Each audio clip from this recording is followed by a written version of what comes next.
Welcome back to Unfiltered and Off Script. It's your boy, Jason Vaughan, and we're back for episode 2. For everybody who tapped in for episode 1, shared it, followed the show, or just took the time to listen, I greatly appreciate y'all. Y'all just don't know how much. But before we get into sports and music, I want to get a little personal. I remember sitting alone one night, staring at something I put my heart, time, and soul into.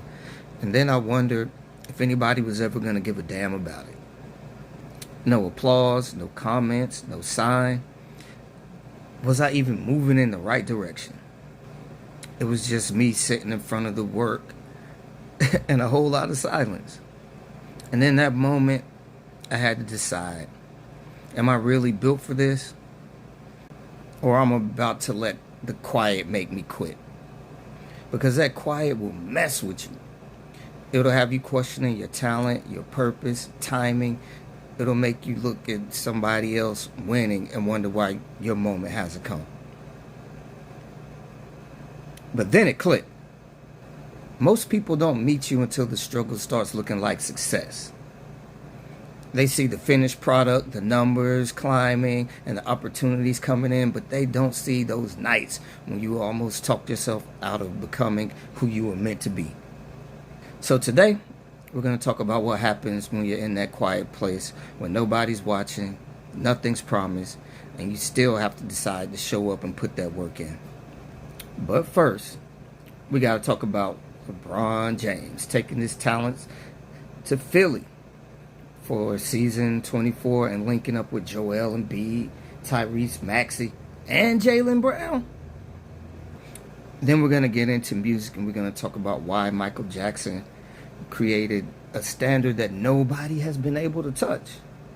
And to close it out, we're going to keep it real about parenting, the beautiful moments, the stress, the sleepless nights, and what it takes to build a legacy while raising the next generation.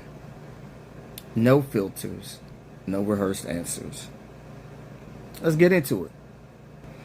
Let's start with King James. LeBron James announced that he is heading to Philly, and for what he's calling his final decision of his career. Whether you love LeBron or hate LeBron, or spend every season moving the goalposts on that man, you got to respect what we're witnessing. 24 seasons in the NBA, 41 years old. Most players don't even come close to that kind of longevity. Their knees start sending resignation letters before season 15. But LeBron is still here, still productive, still studying the game, still walking into arenas believing he can impact winning. Instead of staying comfortable in Los Angeles and riding out the final chapter of his career, he decided to jump right back into the Eastern Conference trenches. Now he's teaming up with Joel Embiid, Tyrese Maxey, and Jaylen Brown in Philly. And we know Philly ain't exactly known for being patient. That city will love you with everything they got, but if you come out playing lazy or scared, they're going to let you know immediately. And that's what makes this move more interesting. LeBron isn't choosing comfort, he's choosing pressure, expectations, and a city that wants a championship yesterday. When you've already won titles, broken records, and built a legacy that's cemented, what else is there left to chase? For LeBron, apparently there's still one more mountain. One more run. One more chance to walk into a new situation and change everything. Now, real hunger doesn't disappear because people finally started clapping for you. The ones that's wired differently, they keep pushing because the work became a part of who they are. Now, is it going to work? Embiid has to stay healthy. Maxey has to keep evolving. LeBron has to manage his body. And the rest of the roster has to do what they have to win that championship. Windows don't stay open forever. But if everybody's healthy and locked in, Philly just became must-watch television. But we all know every loss is going to become a national debate, And every big win is going to have people asking the same question. Could LeBron really pull off one last championship run? I don't know how the story ends, but I respect that he's still willing to write another chapter. That's elite competitor energy, if you ask me. Okay, now let's switch gears and get into the music, because people throw the word GOAT around way too casually. Somebody drops 2 decent projects and get a song moving on TikTok, and suddenly everybody wants to crown them the greatest of all time. Relax. There's a difference between being hot right now and changing the game forever. When you really study Michael Jackson, you realize that we might never see another artist reach that level again. MJ just wasn't making music. He was creating moments. The voice, the dancing, the stage presence, the fashion, the visuals, the short films, everything felt larger than life. Michael could walk on stage and stand still, tilt his head, and have the entire stadium losing their mind. Think about how much presence you gotta have for people to pass out just because you moved your shoulder. That's different. And a catalog, that speaks for itself.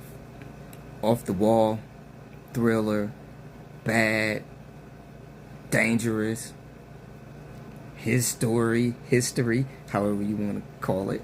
Those weren't albums, those were cultural events. When Michael dropped, the world paid attention. Every breath, harmony, ad-lib, drum, dance, move, and camera angle had some type of intention behind it. He didn't treat music like disposable content. He treated it like art. Like art that had to survive him. That's what a lot of artists are missing today. And as an artist myself, I can really relate to that. Everything moves so fast that people are focused on feeding the algorithm instead of feeding the soul. It's always drop the song, post the clip, start the challenge, catch the trend before it disappears. Yeah, I get it. I understand the game has changed. But timeless music requires patience, obsession, and the courage to care about the final product. When nobody understands why you're taking so long to put the music out, Michael Jackson wasn't trying to be good enough for 1 week. He wanted the work to matter for decades. And it does. New generations still learn his choreography, artists study his performance, producers still break down his records. You can have your favorite artist, but music is personal. But when we're talking about the complete package, the music, performance, influence, visuals, and global impact, the standard has to be Michael Jackson. A lot of people become superstars, but Michael, he became the measuring stick. Okay, now let's bring this conversation back home. Let's talk about parenting. Nobody hands you a playbook for raising children.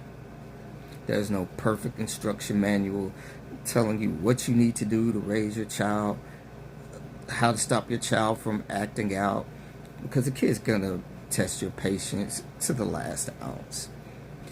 But you learn in real time.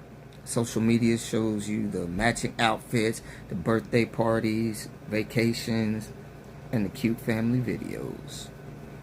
It doesn't always show the parents standing in the kitchen at midnight, exhausted, trying to figure out how they're going to handle everything, waiting for them in the morning. You don't see the financial pressure, missed sleep, constant worrying, or the guilt that comes from working when you want to be home. Some days you're just trying to balance work, money, relationships, and your own mental health, and still try to chase your own dreams. Then you finally get your plan together, and your child comes through like a tiny unpaid supervisor and changes the whole schedule. Now you're sitting there thinking, man, am I even doing this right? Most good parents have asked themselves this question. Because parenting is heavy, you're not only keeping another human being alive, you're helping shape how they see themselves and how they treat people and what they believe love is supposed to feel like. But parenting can also ground you in a way that nothing else can. It forces you to look beyond yourself. It teaches you patience, sacrifice, and consistency. And it gives your grind a deeper meaning. Now, the dream isn't only about proving something to the world. It's about building something your children can stand on. It's about creating opportunities you might not have and breaking unhealthy cycles instead of passing them down. Providing isn't only about money. The bills, food, and roof matter, but your presence matters too. Your words matter. The way you apologize when you're wrong, that matters. You know, kids might not remember every gift you bought, but they'll definitely remember whether they felt safe, heard, and loved.